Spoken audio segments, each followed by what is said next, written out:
magic, we struggle against the forces of darkness. Good against evil. The battle continues. I am Adam, Prince of Eternia, defender of the secrets of Castle Grayskull. This is Cringer, my fearless friend. What do we have here? It's Castle Grayskull. And it's mine. Not so fast, Beastman. He-Man! You can pit He-Man against Beastman playing for the power of Castle Grayskull. You have to put the castle together. Beastman's escaping. The throne, Dad. Dad, you saved the castle.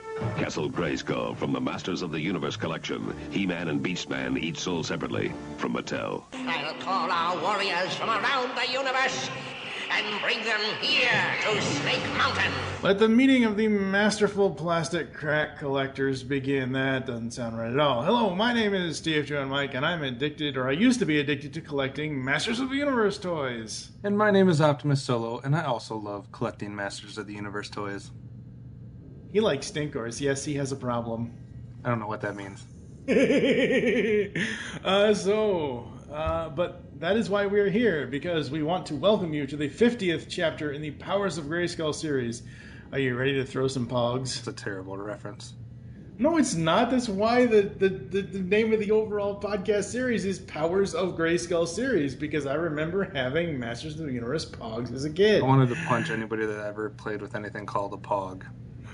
Well, then, good thing we lived a state or two away then, right? I hated those things with a passion. I used to love those things. They're better than Transformers Jump Starter toys. In this episode of Powers of Grayskull, we will be talking all manner of MOTU toys. We wanted to have Pixel Dan, the master of all Masters of the Universe toys, with us, but sadly he's stuck on Cybertron playing with Transformers toys, and he hates that. We're going to be giving you a history lesson. Oh, good. Your teaching skills will come into play again. After how many years? On the Masters of the Universe brand from 82 to now. 1982 to now, we'll go over the toys we had as kids, the toys we wanted, and so much more. So let's all walk through the Evergreen Forest and make our way to Castle Grayskull. Is Snake Mountain ready to take on He-Man? Anytime! Snake Mountain, Battle Armor, He-Man, and Skeletor each sold separately. You put the mountain together. Batteries not included. Is your serpent ready to strike? Yes! Come, He-Man. Come to Snake Mountain. If you dare. Snake Mountain with Echo Microphone. New from the Masters of the Universe collection. Action figures each sold separately from Mattel. All right, folks. We are at Castle Grayskull for this first part of our Toys Through the Years from Masters of the Universe.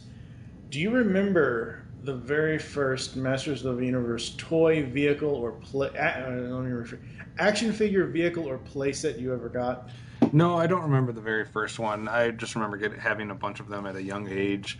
I remember my cousin having a bunch of them, even more so than I did. I think he had almost every single one, it seemed like. But I just remember that I had, He-Man, Prince Adam, Skeletor. Those were probably the first ones that I got, along with, I believe there was Attila, Sorceress, and Zor. So that was probably the first group that I had. I did have a few others, obviously, throughout the years, but those are probably the oldest ones I had. For me, I had a lot of stuff. I had, throughout the 80s, I should say, most of it throughout the 80s, but because there was the whole incident in 1986 that I've told a million times in the 7 years of my podcasting experience. Basically, when I was 6 years old, I had and this is so weird of me, I don't know why I did this, but I had Castle Grayskull and all the good guys and some of the bad guys at my mom's house. And I had Snake Mountain and the Slime Pit and all that other stuff and all the other villains and some of the heroes at my dad's house. My dad at the time was living in Rhode Island. He decided to either sell them or throw them out or whatever else, and came down to his house one time. Where are all my toys? You're 6 years old. You're too old to be playing with toys. Yeah, right. Anyway, so for me as a kid, I had a bunch of them. I had every kind of He-Man imaginable. I had specifically to He-Man. I had I had Battle Armor He-Man. I had regular He-Man. I had, I don't know, Frozen Steel He-Man. I don't know. However many He-Man actual action figures came out of the character, I had them. The Battle Armor He-Man was probably my least favorite at the time because moving the little armor thing on his chest, it got stuck after a while. I think I put him through the slime pit way too many times. The same thing with Battle Armor Skeletor. Actually, Battle Armor Skeletor was funny for me because he was the actual opposite. I couldn't get his little insignia to stop spinning half the time. Yeah, I only had a few of the actual He-Man and Skeletor ones. I had the original ones, and then I had the gift set that was two of them. It was the Flying Fist He-Man and the Terror Claws Skeletor, and I remember getting those, a year or two after I got the other ones. I remember they were more of a later edition, and I remember being somewhat thrown off because I'm like, when did they ever look like this in the cartoon? But they were still fun because of the accessories and because of what you could do with them. So I do remember getting those in 1986. Outside of those two, I don't think I might have had the Battle Armors, but I'm not remembering those very well. So I think I just had the original ones and then the Flying Fist and the Terror Claws. Dude, I had everything. I had Skeletor, I had Man-at-Arms, I had like 3 different Zors. I had the Sky Sled, I had Battle Cat, I had Panther. The weird thing for me is I didn't have all of the like mainstays. Like I didn't have Man-at-Arms and Ram Man and Evil Lyn and any of those. I had more of the kind of not oddball ones, but more of the side things. Like even if you look at the vehicles specifically, like the vehicles I had were the Bashosaurus, I think, the Battle Bones, which was basically just the carrier for all the figures that you could put them on their sides. And then I had the Jet Sled, and I believe I had, I had the Mantisaur, as far as the guy that kind of the carrier there, and I had Laser Bolt. Most of the vehicles I had are not ones that were highly featured in the show or whatever. It's not the Wind Raider, it's not the Attack Track, it's not any of those. But I still had a lot of fun with them, even though I never saw them anywhere. Yep. Did you have many of the vehicles? I had, I can't, because we're using He-Man.org's gallery of wonderful lists here for the images and stuff. I remember, I seem to remember having 3 or 4 or 5 different Sky Sleds. I know I had at least 2 Wind Raiders. Obviously, I had Castle Grayskull and Snake Mountain, like I've already said. The one thing, because I thought it was going to be show accurate, the one thing I always wanted that I never had was the Palace of Eternia. And it was not show accurate. So thinking of it now as a 35-year-old, I'm so glad I never had it. Yeah, I can see that. I didn't have any of the play sets growing up. I didn't have... I do now. They're in my basement. Obviously, yeah. But I never had any. I didn't have Eternia. I didn't have the Fright Zone. I didn't have Castle Grayskull. I thought that those were all cool elements to look for.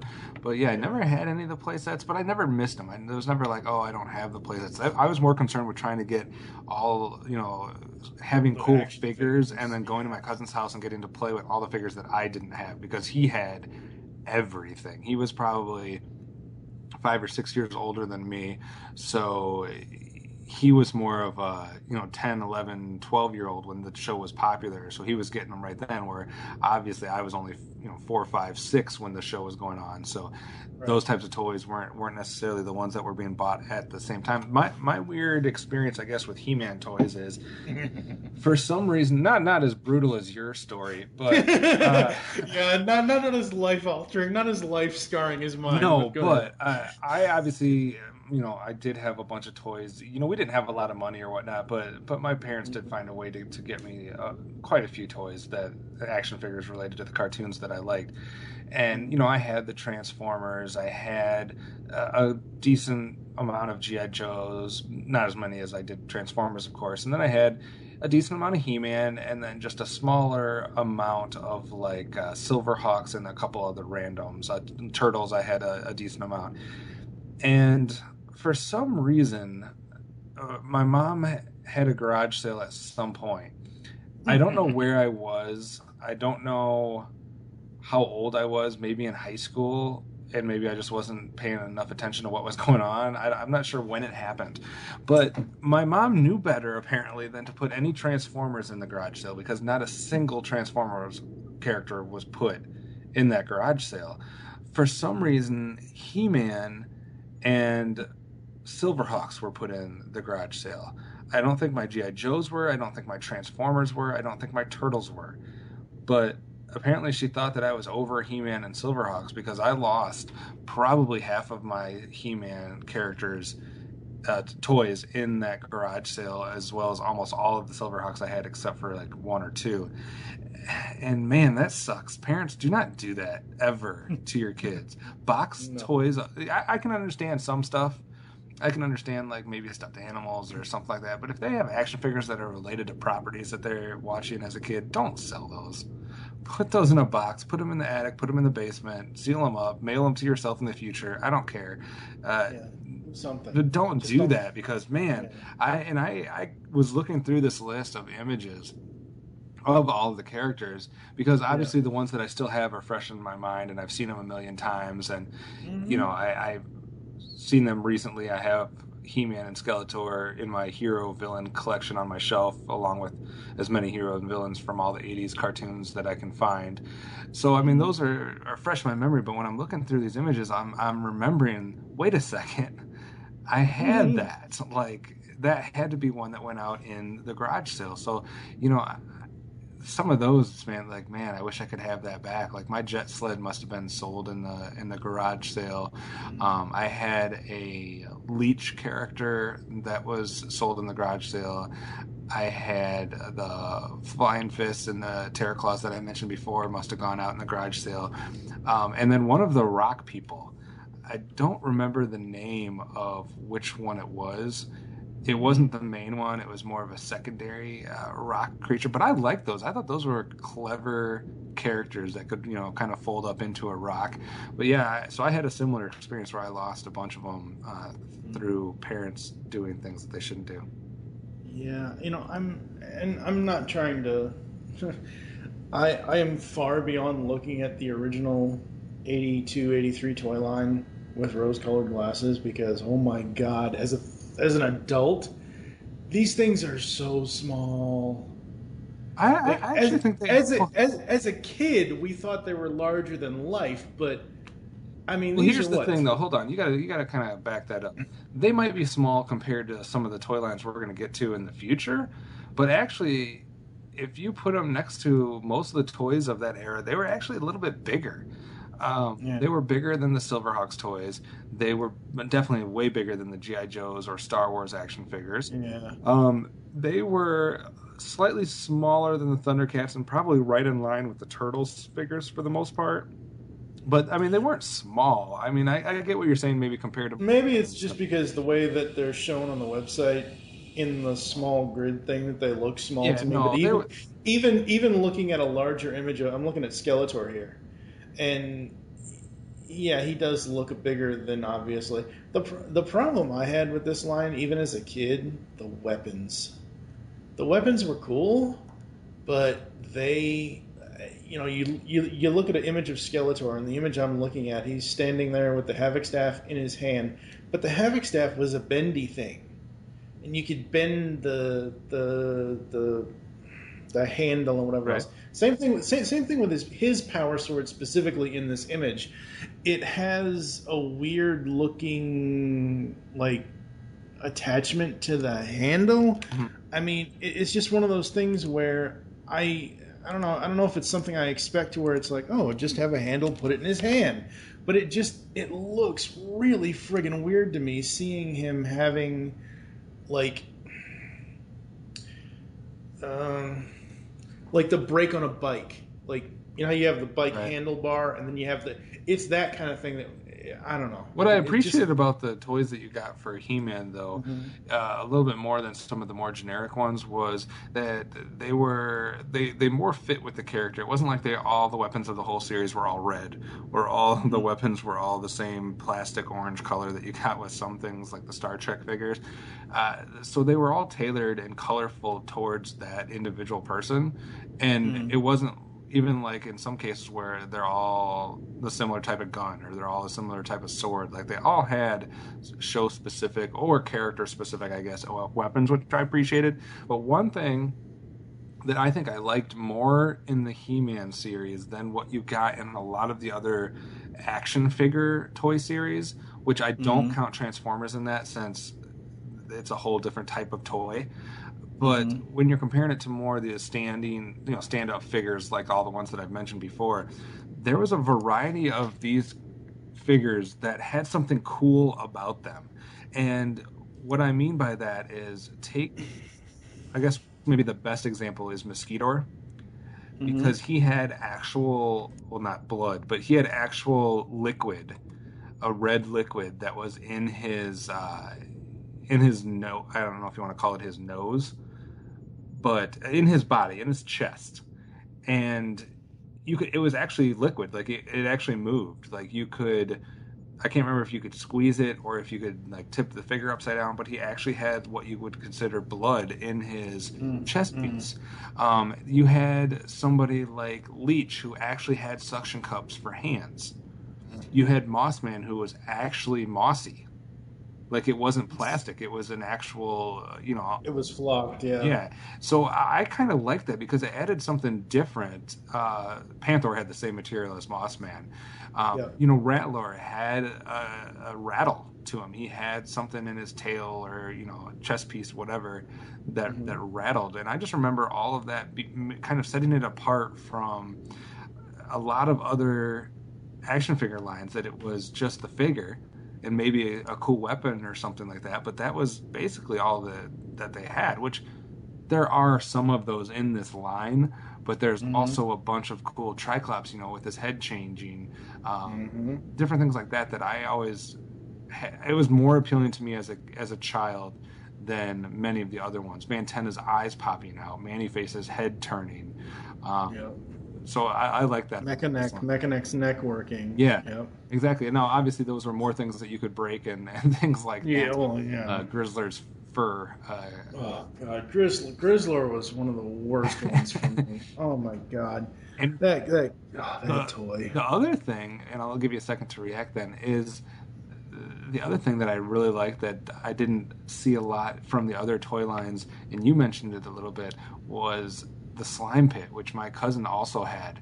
And I just remember that being an event, like getting that together and setting it all up and then actually, doing that to a figure. It was just like, I can't believe we're actually doing this to the figure, but it was fine.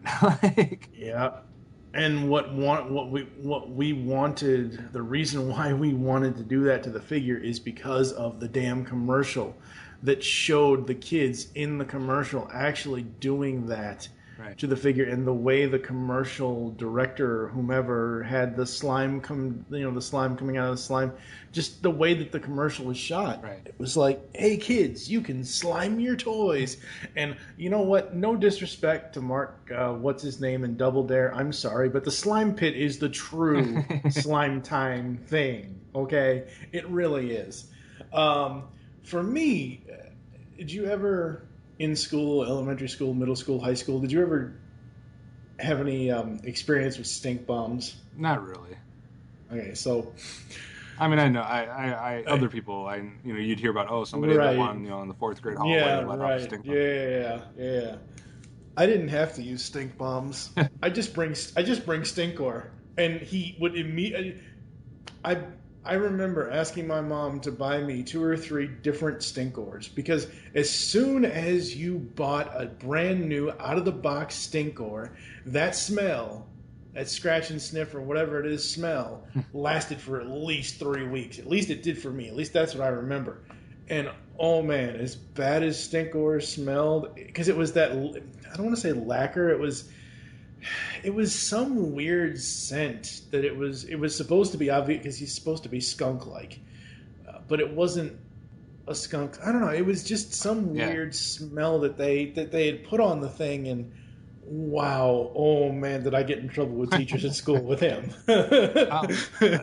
Another thing I really liked about the action figure line was, and there are some exceptions to this, there are some that are bad, but for the most part, these looked like they should have looked. Like, they looked like the cartoon. It wasn't just like, hey, this is such and such from the cartoon, like you have with some of the action figure lines in the 80s, and you're like, I don't know. Like, that kind of looks like the cartoon, but I'm not sure. Most of these, with a few exceptions, did look like you thought they should. I think, like I said, there's a couple, I don't know if Man-at-Arms and Tila quite were pulled off, maybe like you would think they were, but and Grizzlor for sure, but most of the other characters that I can think of, to me, looked like I thought they did in the cartoon. Yeah, I think for me, and I know you said it was the signs of the times and the size of the. I think that was the thing for me. I was expecting He-Man to be as big, like Castle Grayskull. To me, as a 5 and 6 year old, that thing was huge. Yeah, it was huge. So I was expecting He-Man to be somewhat. Not necessarily, obviously, He-Man can't be the same size as Castle Grayskull, but I was expecting him to be somewhat, a little bit larger than, because you always, I mean, look at us, we're at the 50th episode of this podcast, almost 5 years into doing this. We've now started the She-Ra reviews. We spent the last 4 years on He-Man, and it's one of those things where going back and looking at all that, I still expected the toys to be as large or larger than life as the cartoon was. And it's just funny to hear that, because when this line started in 1982, when the first, Skeletor and Merman and He-Man were put out in 1982 and 1983, when those lines were first starting, the size of these figures was unheard of. Like, all you had up to that point was the standard Star Wars size action figure. You know what I mean? Like the 3.5 inch or whatever it is, small individual figures. Like, there wasn't, you either had that or you had like the old school G.I. Joe, like the 12 inch, big giant figures. You didn't really have this middle ground of, kind of just, I don't even know what the inches were on these figures. It had to be like... I swear it was between 4 to 5 inches. Right. Like I said, if Pixel Dan was here, or if my buddy Mike Lacey was here, or Jason Duvall, or anybody... It's at least, it's 3.5 or up. It's bigger than 3.5. Absolutely. It's, yeah. Which, your standard Star Wars action figure is 2.5. And then you have you had the old school G.I. Joe from the 60s or 70s or whatever it was, that was the 12 inch. But to have a 3.5 to 5 inch figure was at the time something that wasn't being done. So I mean, I know afterwards a lot of different toy lines had different sizes and different, there wasn't like a standard. They all kind of had different scale, but yeah, I mean, I liked the show accuracy for the most part. I liked the diversity and the different elements that they had, instead of just like even G.I. Joe. I'm not trying to bash G.I. Joe at all, but but that's basically, outside of the weapons they came with and the vehicle sections, the figures are all just figures. Like, there's not a lot to them. There's, you know what I mean? They're not made out of different materials for the most part. They don't have like the blood in the chest or some of the different, like the suction cups for hands. They don't have any of that, which I get that they're all, for the most part, humanoid figures instead of these beasts and these creatures. But that's something that I definitely liked more about the He-Man line than a lot of the other lines. Turtles, for the most part, too. They had a bunch of different weapons and whatnot, but they didn't do a whole lot of different things like He-Man did. Yeah, the problem with the Turtles' weapons is it goes back to what you were saying a moment ago, or a few minutes ago, about the all orange. And the Turtles' weapons pissed me off because you actually... Now, don't get me wrong. I'm all for interacting with my toys, but the fact that I have to pull weapons off of some sort of peg hole... oh my god, the Turtles peg holders. Oh, I never wanted and the Turtles weapons were super flimsy and they were all the same color for the most part, and it just was like, But yeah, I mean, so that's something that I like. Did you ever have any of the movie figures or any of the? I never had any of the movie figures. We ought to move into Princess of Power because I don't think either one of us. Maybe you have now. Maybe you have a She-Ra now, but I don't think either one of us ever had any of these. Okay, Hordak, Montana, sure, but like Adora. Well, actually, no. There was never an Adora figure. It was always She-Ra. Right. And we'll get to that later. My sister actually had a couple. She had, I believe, Arrow the horse. And then she had either, I'm going to get it wrong, but she either had Butterflyer or Enchanta, which were two kind of like carrion type things. And then I've told the story once before, but I did get her a She-Ra figure for Christmas one year, and it was I believe it was either Frosta. I'm almost sure it was Frosta.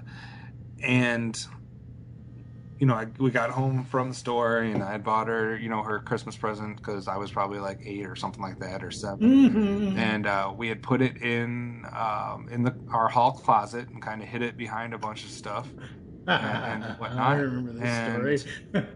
And then, you know, that's what we would do. And then we would wait until like a week or two before Christmas when all the presents were going out. And then I would, you know, go get it and wrap it up and everything. And I went to go get it and it was not there. And we searched everywhere for it, couldn't find it. So my sister did not get it for Christmas. I don't even know if I gave her a present that year because that's what I had, you know, used my money on. And to this day, we still have not found that figure. So I don't know if one day when, you know, maybe we're cleaning out the house or doing something, we'll eventually come across it. I don't know if my sister somehow found it early and just has never admitted to it. Or if maybe one of her friends or something stole it. I don't know, but there is possibly a mint on-card Frosta figure still that's never seen the light of day somewhere in my mom's house. So, but yeah, outside of the actual horses and a couple of the carrying things, I don't remember if she actually had any of the actual figures, which is weird. But I'm assuming she had at least a couple, but I would not be able to tell you which ones they were. I myself did not own any of them. Yeah.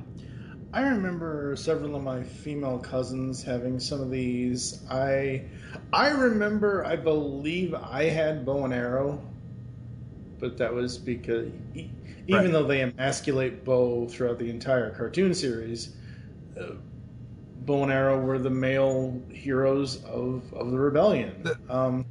I remember having either Cowl or Lukey. I think I had Cowl and not Lukey. I have never, even as a kid, you guys have heard so far in episode 48 and 49, I am not a fan of Lukey whatsoever, so I do not remember having him. The thing I think that they messed up with the She-Ra series is when they went to do the toys for that, I don't think they are as toy accurate or as cartoon accurate as the He-Man ones. They don't look as much like that, and then they went way too heavy on the pink. They went way too heavy on the horses and the accessories, which I know they're aiming it towards a female audience to buy them, but just all of the plastic horses that don't. What pissed me off about those horses is they're completely immobile. They're they're all in the exact same pose, basically. You can't move them. They're a plastic mold. So it was just really weird. I mean, yeah, they have the hair, I guess you could brush, or the wings that'll flap or whatever, and you could put your person on it. But I just thought they went way too much on the horses, and they didn't give you enough of the actual figures, nor did they make the figures look like they did in the show. And they only marketed and only released, basically, outside of Bo, the female figures. Yeah. Like there is the He-Man toy line had, Leech and Grizzlor and Hordak and a couple of things, but they were never released in the second wave there with the She-Ra figures. I think the reason why is because, as you already said, Mattel was marketing the Princess of Power line to girls. Right.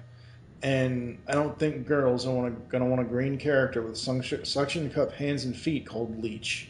And I think that, because I was actually surprised when we're looking at the He-Man.org listings here, that Grizzlor and Leech and Montana and all that are on the He-Man toy line side versus the Princess. There's also a bunch of characters that never got toys. Yeah. There's no Shadow Weaver. There's a lot of the characters that we've already come across so far in just a few limited episodes that are not present here. Not in this line. They will be in the future when we get to that, but not in this line. No, I mean, the fact that there wasn't a Shadow Weaver, I'm kind of sad about that, but compared to what they did, here in the last few years, I'm kind of glad that it took them 30 some odd years to get an actual Shadow Weaver figure. Right. So let's move on to something we have yet to cover.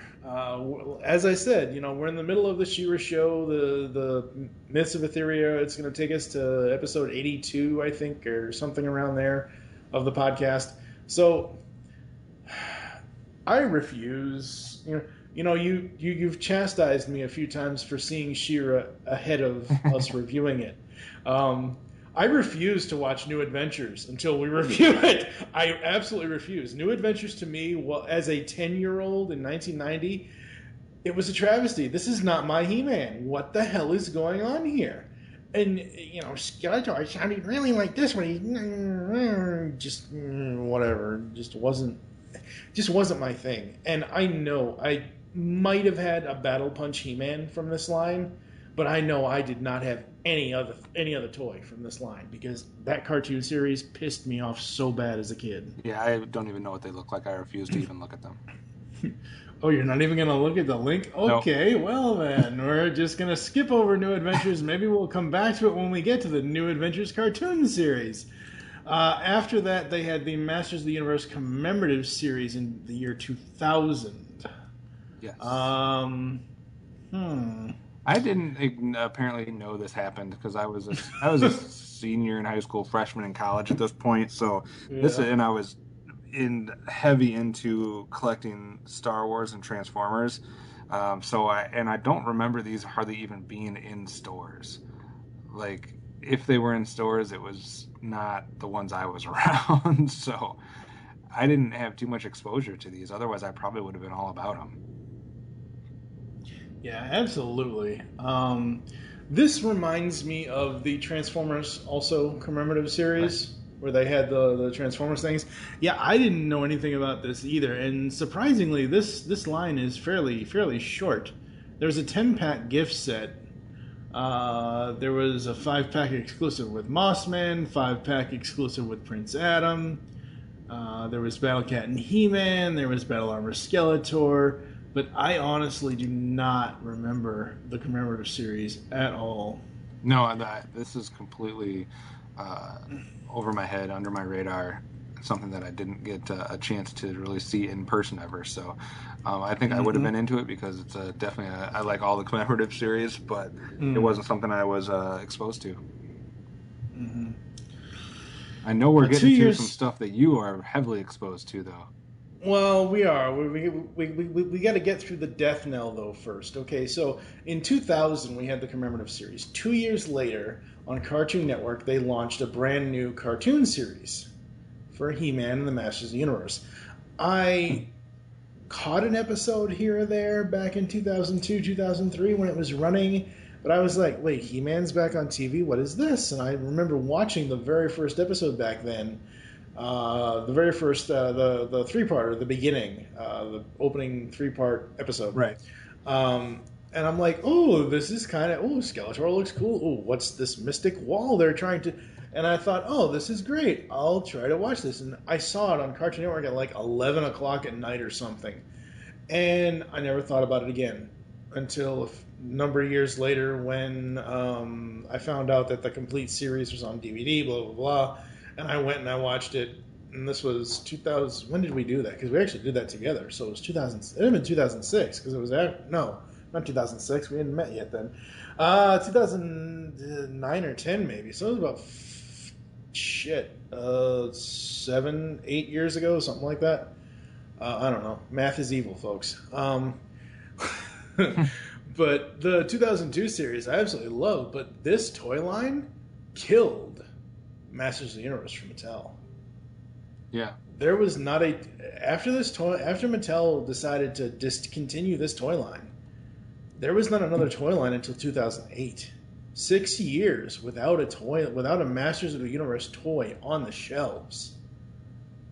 That's just baffling to me. How people can not know, like, okay, in our circles, in people our age, you say He-Man or Skeletor or Castle Grayskull or whatever. You say whatever Masters of the Universe, everybody's going to know. You say He-Man to some 5-year-old today, he's not going to know what the hell He-Man is. He's too busy with Superman or Big Hero 6 or... I know, I'm just trying to think of other, whatever. But the 2002 toy line, these things are really, really weird. Now, we've both seen this series already. Do you remember if these are anything like what's in the cartoon series? I actually have a couple of these. Oh, do you? Yeah, Okay. My girlfriend bought me a couple at that were mint on card at some type of toy store or something. So I have Merman and Triclops. And cool. At first, when she bought them, I thought it was the classics. Okay. But they are the modern series figures, because when I put them next to the couple classics I have, they're different sizes. They're a little bit they're a little bit bigger than the originals and a little bit smaller than the gigantic classic size. But they do look definitely much like the cartoon series, the two that I have at least. I haven't seen a lot of the other ones that actually like up close and personal.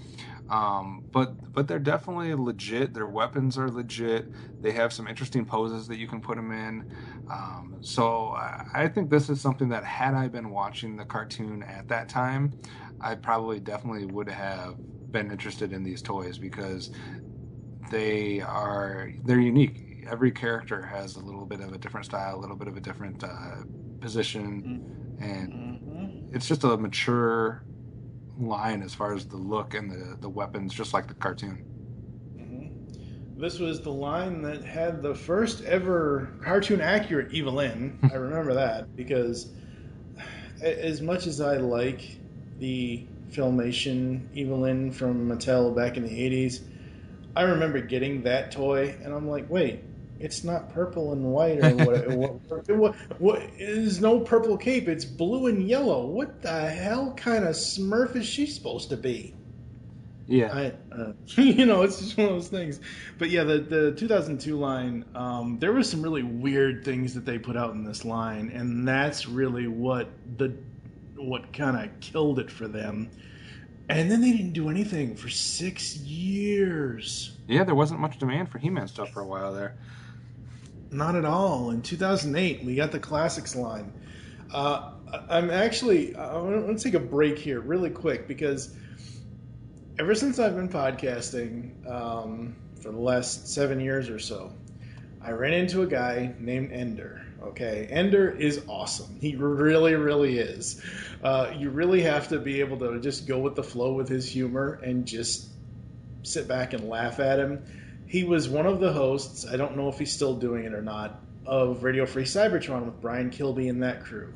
And during the time of the beginning of the Masters of the Universe Classics, Ender went on a little bit of a rant. So anytime I get a chance to actually use Ender's rant on Mattel, I love using it. So we'll be back after this. This is Radio Free Cybertron.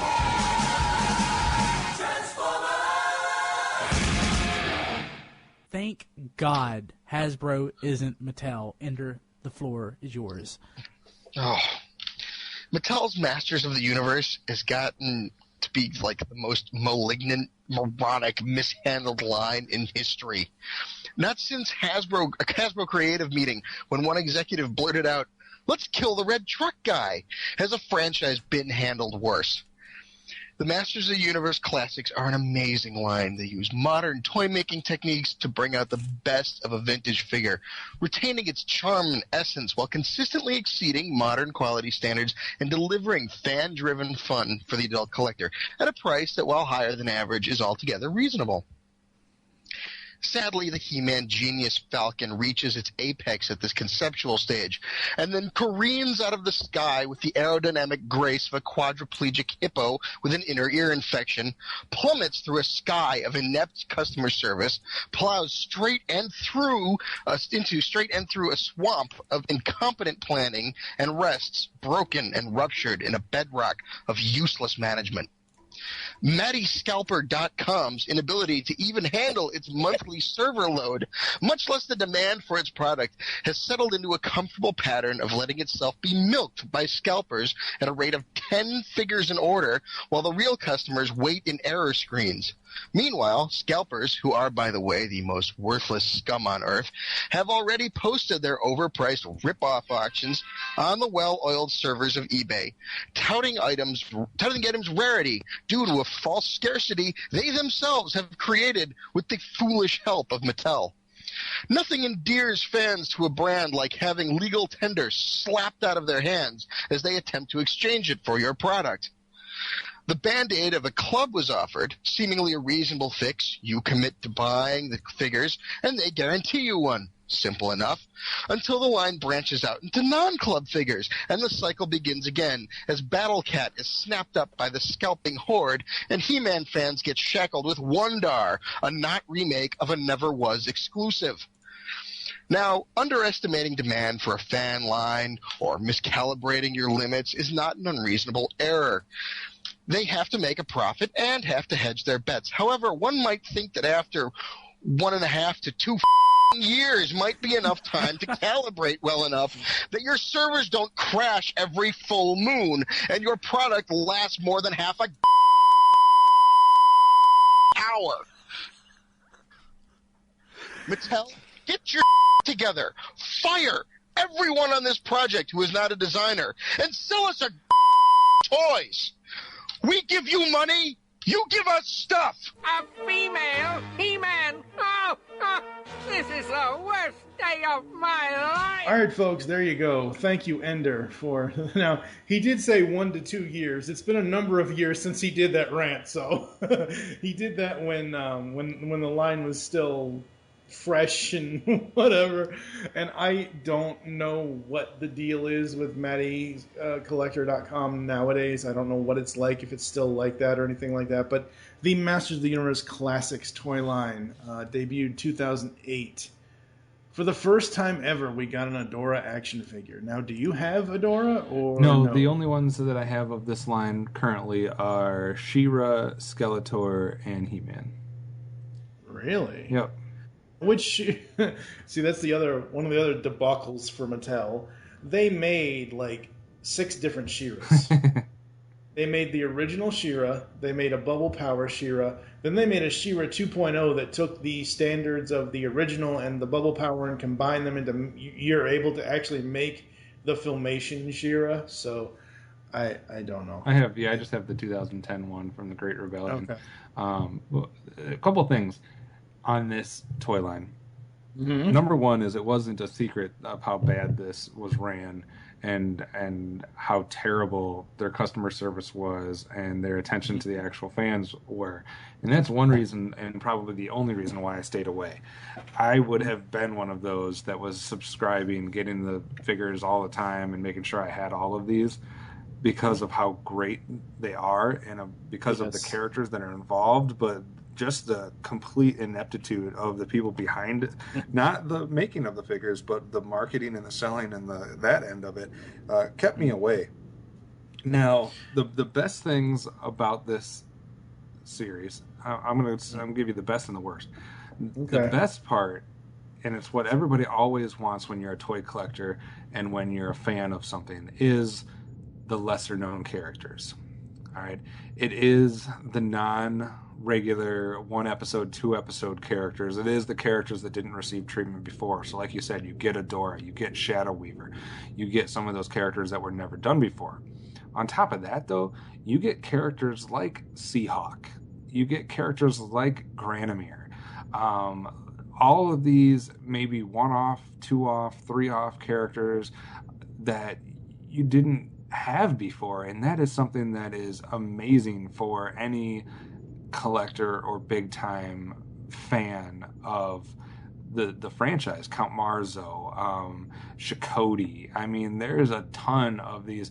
The Queen Marlena with the little Cringer is cool. The Plundor, the bunny character. So those are all of the awesome parts of this line. Just the complete free reign they had to make just about any character that ever existed in anything.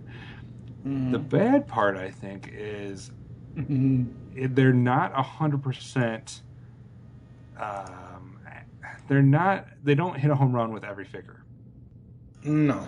And I guess to point out to one specifically, just off the top of my head, would be looking at the Tila figure. I know they're trying to do something else, and Battleground is a different kind of series / whatever. Well, Battleground, let me just give you a bit of background. Battleground is their way to do a different Battleground Tila is supposed to be based on the comic. Right. Of Tila, where she had blonde hair. Right. So I'm just saying, me personally, if I'm someone that's subscribing to this, I'm doing it more so for those TV characters, the ones that appeared in the cartoon. And if I would have gotten Battleground Tila 1 month, I would have been pissed off. I would have been like, what the hell is this stupid character? Well, the cool thing about this is that if you pay attention to the conventions, like San Diego Comic-Con, New York Comic-Con, like the big conventions throughout the year, usually by San Diego Comic-Con every July, they will say, okay, subscriptions are now, at the end, on Monday after the con, the subscription thing will be open. And at the con, they would have given you because they do a Matty Palooza panel every year, they would have said, okay, this is, January 2016, February 2016, March 2016, these are the 3 figures you're going to get. So they're going to give you some inkling of what you're going to get, but I think the thing for them is we want you to commit to buy sight unseen no matter what, and we're just going to surprise the freak out of you. You know what I mean? And I understand where you're coming from, where it's like, yeah, nah, I'm not that. But see, the thing is, certain people they have day of sales, and you can go on there and you can buy the individual figures that you want, but you got to be really friggin' quick because they will sell out in a heartbeat and they're not offered again. Yeah. That's my problem with the MattyCollector.com Masters of the Universe Classics line. Is I understand they don't want to compete with Marvel, Disney, Star Wars, Transformers, Turtles, whatever the hell else is in Target or Walmart or wherever. I understand they don't want to do that, but find a better way. Just find a better way to offer the figures again and again. And there are times where they'll bring back the figures, like on a Cyber Monday or something like that. But that's really my only problem with the Classics line is, like we've been saying, more so with the way that it's right done. Well, I also could definitely do without the Masters of the Universe versus DC section of it. Okay, well, that... Me personally, I would have no interest in that. Yeah, well, and they didn't do that. Those are all listed as gift sets. Those they put in stores because it's DC Universe. Right. Those I do remember seeing. When you get the monthlies, the yearly subscription, it's 12 figures plus. It's usually 3 or 4 different special. One year a special thing was, like Ender said, Battle Cat, or one year it was what's his name? The Griffin. Beastman's Griffin. That was a special so it's 12 actual action figures, 2 or 3 creatures. That's what's in the actual subscription. Stuff like the DC Universe versus that wasn't in the subscription. So if you did get a subscription, you wouldn't have to worry about that. Oh, that's good. But no, this is probably one of the toy lines that I haven't, that I never was a part of, that I wish I had been more than any other franchise, any other toy line, just because of how cool they are. And just because, like I said, the different characters that are involved that you could get just make it that much more awesome. It's like, it's akin to like the Star Wars line, actually. It's the closest you can get to something like what they did here is the Star Wars action figure toy line, because you do get any character that ever existed on screen, whether they talked, whether they didn't, they've been made into a figure at some point or another. And that's kind of where you're getting, it's not there yet. There's still characters they can make, obviously, but that's what I like most about the Classics line. The one thing about the Classics line that we finally got was a Granamere. They actually did him twice. They did him, I don't know why they did a green version of him, but they did the original, obviously, Filmation version and another green version we had. And, like, some of these, other ones, like, oh, man, you know what I'd love to have out of this line, and I'm sure you would, too? The Horde Troopers and the Horde Robots. Oh, my God, the army building we could do with those things. Oh, well, and that's another cool thing that they did too, because they also had stuff like, we're talking about generic characters here. They had the guards, the castle guards, the Eternian Palace guards. Yeah, yep. And that would be cool to have a couple sets of those, to have an actual group around something. But yeah, they also had the hover robots. The hover robots, the Horde Troopers. So you could definitely assemble some sort of army with all these guys, which is very cool. Absolutely. Now, each year's subscription also included a map of various things. They started in 2010 with this. It was a map of Eternia. 2011 was the map of Etheria. 2012 was the map of Preternia. 2013 was the map of Subternia. 2014 was the map of the Horde Empire. And this year was the map of Castle Grayskull. Mm-hmm. Now, for me, I know, I'm sure I could just go on eBay and try to find them. But for me, if I am as a diehard He-Man fan as I wanted to be, and I wanted to get these things to hang on my wall, is to kind of like have a Eternian wall or a Masters of the Universe map wall, these would be awesome, because I do remember getting the map of Pre-Eternia, because I actually had a subscription one year. I would never do it again. Well, go into that a little bit. Well, why would you not do it again? Because of the constant, okay, so MattyCollector.com goes through, I think they still go through this company, I don't know, goes through a company called Digital River for their customer service. Okay, Digital River is the worst customer service company ever in the history of anything. These people will screw up an order. They will send the wrong figure. They will charge you on the wrong day. They will charge you a full 24 hours either before or after you were supposed to have had the fit box shipped to you. It was a friggin' nightmare. Gotcha. So going on the site and buying them day of sale, even though day of sale you're going to pay a high... Okay, back when I was getting them, the subscription price was, I think it's $28 a figure. If you got it on day of sale, it was like $30 a figure. And don't get me wrong, I know that's a huge price tag for an action figure, but you got to think, with the design and the today's toy standards and all that stuff... And this is a collectible. This is this is not to give to your children. This is for us to relive our childhoods, to have the figures, to have the size and the playability of the. Well, I don't know, many of us are going to play with them, but you know what I mean. Mm-hmm. It's to have what we thought we wanted as kids, and it's just not. It's not worth getting the subscription when it constantly screws up. Now, I don't know what it's like today. I don't know if they're still screwing up like they were, 4 or 5 years ago when I had it, but it just wasn't that fun to have it. Gotcha. I think some of the cool ones in here, like Molar versus Skeletor, I thought that was kind of funny. Skeletor at the dentist. I forgot one of my favorite characters that I always thought should have been done more with is in this line. They have Batros. Yep, they have Batros. Yep, they did him. What I think is really cool with the line is they've done a number of weapons packs. So, like we were mentioning earlier with Turtles weapons, they did a number of weapons packs, but they're actual, real, I don't mean real, folks. They're not just a piece of orange plastic. They are plastic, but they're better constructed, better put together and all that. They even had a weapons rack that you could get to go with a Castle Grayskull. Now, they even did release a Castle Grayskull. At the time of release, the thing was $250. Last time I looked at MattelCollector.com, it was on sale for $195.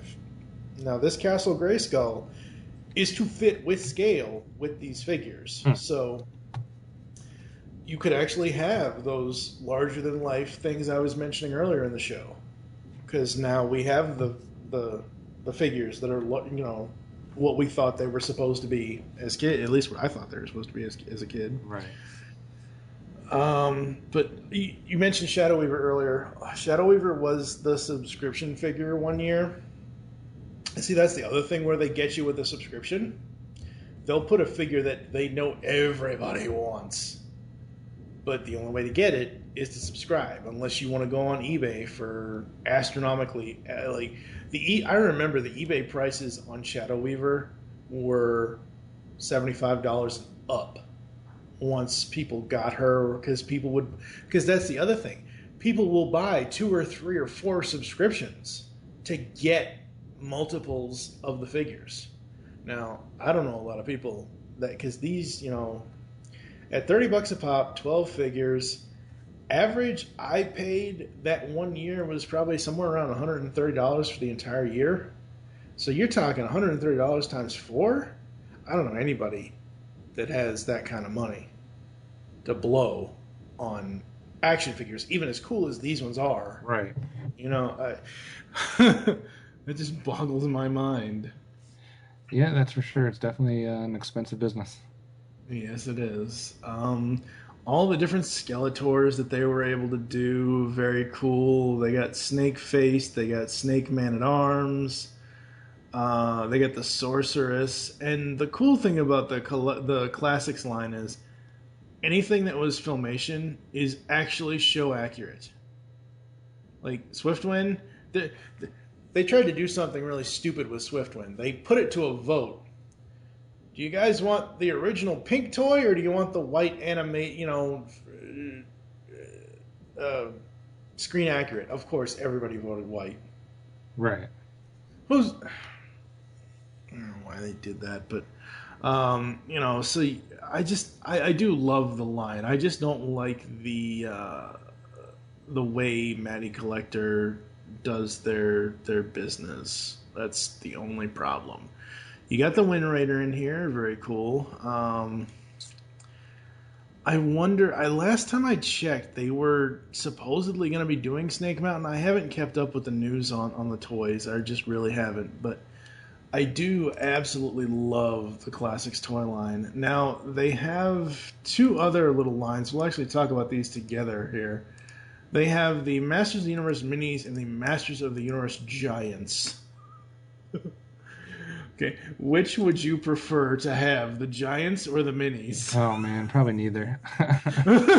Oh, come on. Maybe the Minis. See, I kind of like the Giants because it's almost like going back 30-something years to the original toys. Yeah. Because if you look at the link and you look at the He-Man Giant figure, it's essentially the old Filmation He-Man. It's pretty much the original Filmation He-Man, even down to the weapons. Right. With the minis look cool. Battle Armor He-Man and Merman, Battle Armor Skeletor and Mossman, King He-Man and Clawful, Man-at-Arms and Faker, Scareglow and Stratos, and Zodak and Beastman. The minis are alright if you're into minifigures, I guess. I don't know. Yeah, I don't know. I don't know. And there was another, there was a bunch of other stuff, like international collections and bootleg collections and prototypes and concept art, but we're not going to get into all that. The toys, overall, I still love them. I mean, I'm not collecting them right now, but I still think the Classics line has done very well overall, as far as giving us what we always wanted. Right. All right. Anything else you want to bring up before we take another break? No. All right. We'll be back after a few ads. We'll see you in a minute. It's Showtime Synergy. The latest review podcast from the GeekCast Radio Network is here. So join TFG1Mike, Nicole Hailstorm, and myself, Lady Rec, as we will be reviewing all 65 episodes of Joe and the Holograms in a 25-episode-long podcast. You can find Showtime Synergy on iTunes and GeekCastRadio.com. We are the truly outrageous podcast that you want to be listening to. Hello, geeks and geekettes! Looking for a podcast that covers a vast array of topics? Then check out Altered Geek Unleashed, where we discuss our thoughts on this week's geeky news, tech, gaming, television shows, movies, cartoons, comics, and more. So, get altered, get geeky with the Altered Geeks, every Friday on the GeekCast Radio Network. We are back in our 50th episode. So where's your head at this time? Well, I've been looking at what it's the state of current MattyCollector.com is, and man, talk about expensive. Because they have two different things, basically. They have your Collector's Choice subscription, and then they have a Classics 2.0 subscription. All right. So if you want to do the Classics 2.0 subscription for a year, what that gets you is it gets you, for example, we'll just use 2016 as kind of a example. 1, 2, 3, 4, 5, 6. You get 7 characters, 7 figures. So in 2016, you'd get the Classics 2.0, He-Man, Trapjaw, Skeletor, Beastman, Evelyn, Clawful, and then a subscription-only figure of Evil Seed. So you get 7 figures, and the cost to you is $145. All right. But if you want the Collector's Choice ones, obviously that's not included in that. And the Collector's Choice ones are more like the ones that the fans vote on stuff that you would want. So if you take 2016, for example, it includes Lord Mask, Voltec, Darius, Tuscador, Despara, Krita, General Thunder, Horde Wraith, and Night Stalker. All right? That would cost you $240. So if you were to get everything involved, you're looking at almost $400 for a year. And that's not necessarily possibly counting anything that's not a subscription figure that you would want to buy. Well, the subscription figure they've charged for you right up front. Right. So that's part of the subscription, but sometimes there's characters that aren't subscription characters that they can come out with. So I mean, it turns out to be about for the Collector's Choice, it's about $24 a figure, 24, 25, and for the other one, it's closer to 20. But man, that's $400 just to get those figures. Yep. And you could only sign up for a subscription for the Collector's Choice through August of 2015. Yep. So yeah, why is there a cutoff date? You should be able to sign up for a subscription through December 31st.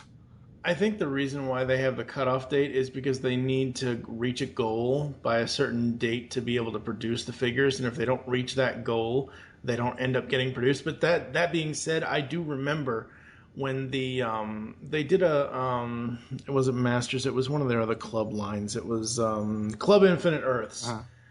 They did a DC Club Infinite Earths thing a couple of years ago where they're like, okay, guys, go sign up, and if we reach our goal, the figures will get made. If we don't reach our goal, then everybody gets refunds or whatever the hell it was. I don't remember. They didn't reach their goal at all. Right. They came they get up to 50% out of 100. And they still went ahead and made the damn things anyway. I don't know. It hurts my head to think about anything that Matty Collector friggin' does. It just boggles the mind, folks. Yeah, so I don't know. It seems like they're still having issues because I'm on their forums and there's still people as recently as this month complaining about stuff. So, you know what? To be honest, you're better off finding someone that has bought a couple of the subscriptions and will let you cherry pick the figures at like cost plus shipping. So right. Even if you only want, say, like the Despara figure that you mentioned, that's essentially part of the comics right now. It's She-Ra's alter ego when she was evil under Hordak's spell, etc., etc., etc. You know, say you want that. Say you want,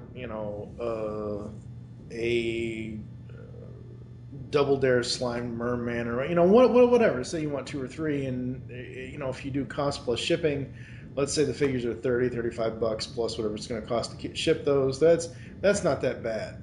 But yeah, I mean, $400 to get every. Oh God, my head hurts. Oh, that's a house payment for somebody. That's a car payment for somebody. That's a plane ticket for me to go to California, for crap's sake.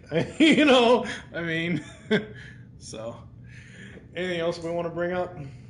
No, I just think that it's definitely an interesting toy line. They've had a lot of ups and downs, but I think, like I said, from the original ones, I think they stand out as in the 80s, something that was better than a lot of other things that were being offered, Transformers notwithstanding.